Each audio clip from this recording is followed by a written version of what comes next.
Good afternoon, Vice Chair DeBoer and members of the Judiciary Committee. My name is Megan Hunt, MEGANHUNT, and I'm here today to present LB506, the Landlord and Tenant Radon Awareness Act. This bill was prompted by a constituent who wrote to me to ask whether we could try to get something in state law to inform and protect tenants from radon risk along the lines of what we already have in place for home buyers. If you're not familiar, radon is an odorless, tasteless gas that can build up in buildings, and in Nebraska, we're ranked third in the country for high levels of radon.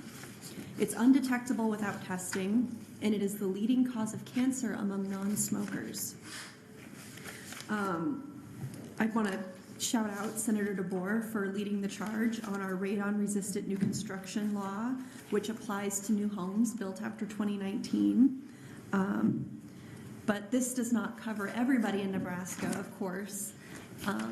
We also have statute 76-2, 12-0, requiring sellers of residential property to disclose all kinds of things about the condition of that property, including environmental hazards. So our state law provides building protection for newer buildings and the right to information for all buyers of all homes, but there's nothing like that in place for renters.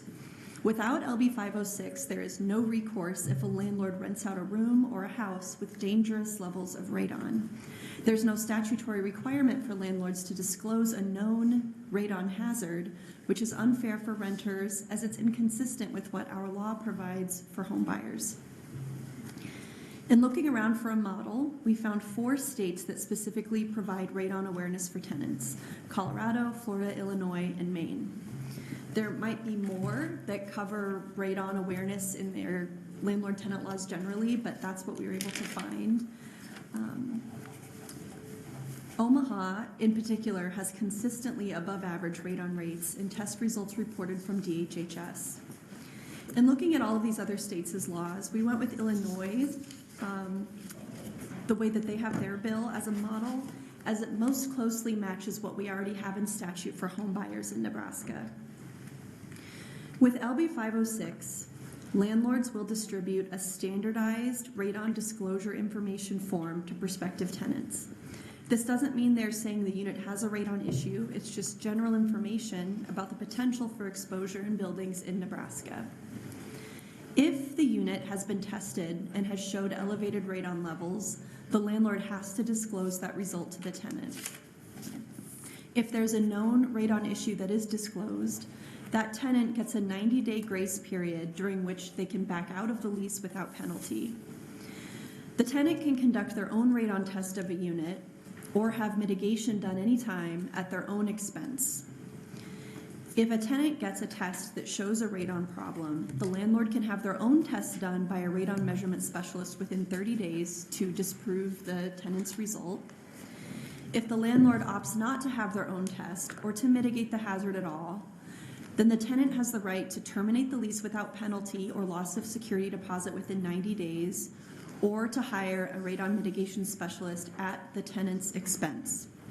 And finally, under this law, under this bill, if a landlord fails to disclose a known problem, the tenant has the right to break the lease at any time without penalty.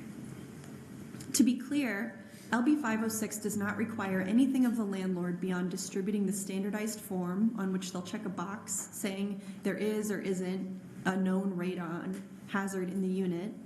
If there is a known problem, they have to disclose it and share those test results.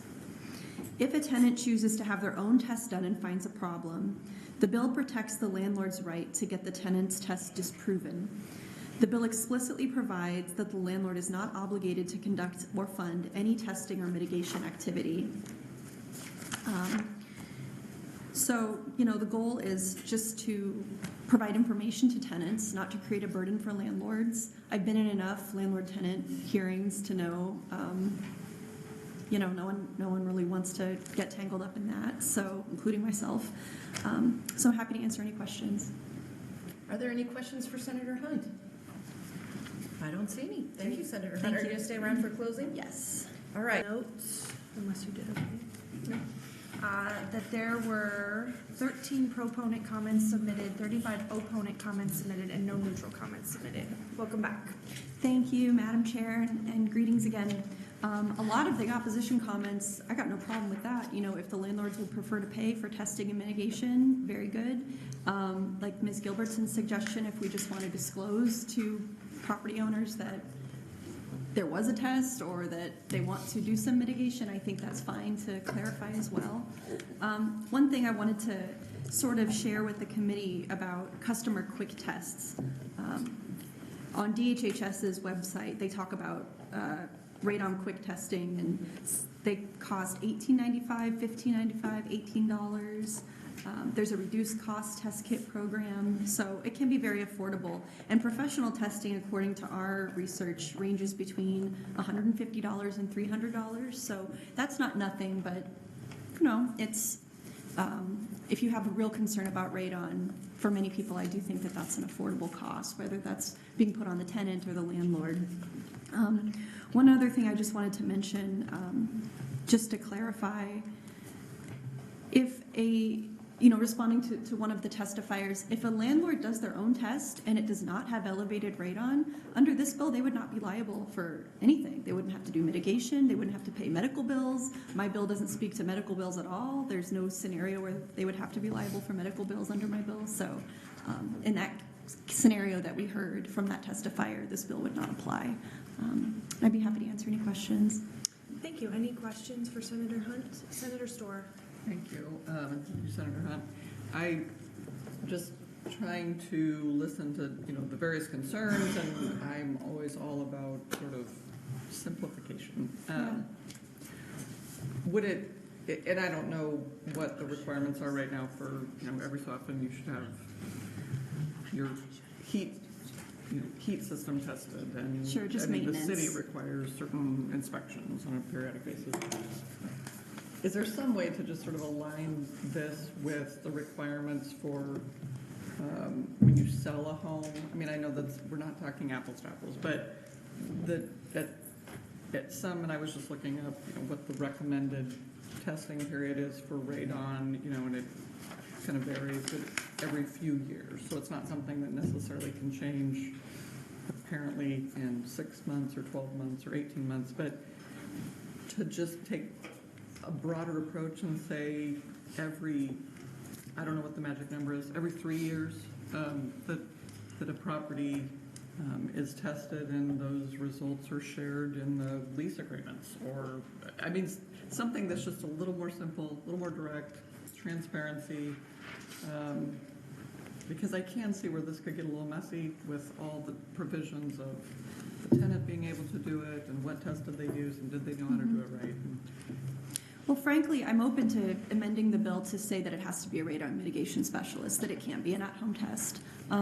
It sounds like we have the same idea. The goal of the bill is if there has been a radon problem, to disclose that to tenants and to give them an opportunity to mitigate that if there is high radon, without putting cost on landlords. Mm-hmm. So the reason we kind of modeled this bill after our act for homeowners is, just for simplicity's sake, honestly. So we don't have a thing in statute saying homeowners have to get tests every 3 years or something. So that's why I wouldn't want to do something like that for landlords, for renters. I tried to align it for what we do for homeowners, which is just when you're renting to somebody, when you have a new tenant and someone new is coming in, tell them what the radon situation is. That's it. Mm-hmm. And if they want to dig deeper, they sure can. Thank you. Yeah, thanks. Any other questions? Thank you for being here. Thank you.